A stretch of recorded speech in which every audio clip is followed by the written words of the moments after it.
হ্যাঁ, আমরা তো কল্পনাও করতে পারিনি যে আমরা এরকম একটা পরিবেশ পাবো। তার ভিতরে এখানে বসে থাকা কষ্টকর, সেজন্যই আমরা এখানে বাংলাদেশ ইসলামী ছাত্র শিবির শার্শা আদর্শ থানা শাখার পক্ষ থেকে একটি সুন্দর জায়গা করে দিয়েছি।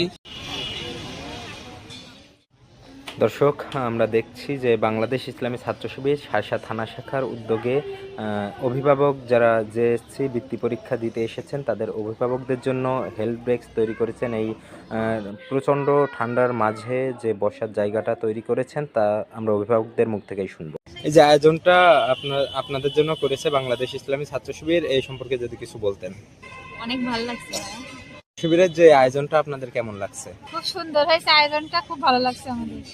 না মানে আসলে খুবই ভালো হয়েছে, কেননা মানে বসার ব্যবস্থা না হলে অনেকে দেখা যাচ্ছে একটু মুরব্বী টাইপের মানে অভিভাবকরাও এসছে, কারণ একটু শারীরিক সমস্যা আছে, এই জন্য দেখা যাচ্ছে যে বসতে পারছে, এটাও অনেক একটা ভালো একটা দিক।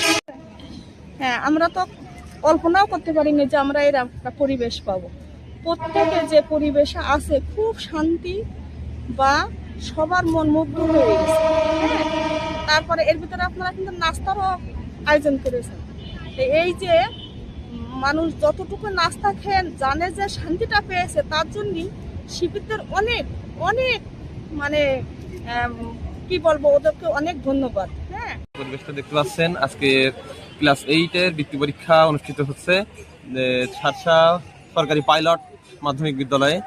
এখানে আমাদের অভিভাবকরা অনেকে এসেছেন এখানে, যে তারা তাদের ছেলে সন্তান এবং মেয়ে সন্তানদেরকে নিয়ে এসেছে, বা অনেকে বোন এসেছে যাদের এই ঠান্ডার ভিতরে এখানে বসে থাকা কষ্টকর। সেজন্যই আমরা এখানে বাংলাদেশ ইসলামী ছাত্র শিবির শার্শা আদর্শ থানা শাখার পক্ষ থেকে একটি সুন্দর জায়গা করে দিয়েছি। সেখানে কিছু চেয়ার দিয়েছি এবং তাদের জন্য আকর্ষণীয় কিছু জিনিস আমরা রেখেছি, যেমন স্টিকার বা বই জাতীয় কোনো কিছু, যেসবগুলো দিয়ে তারা কিছুটা সময় পার করতে পারে যাতে।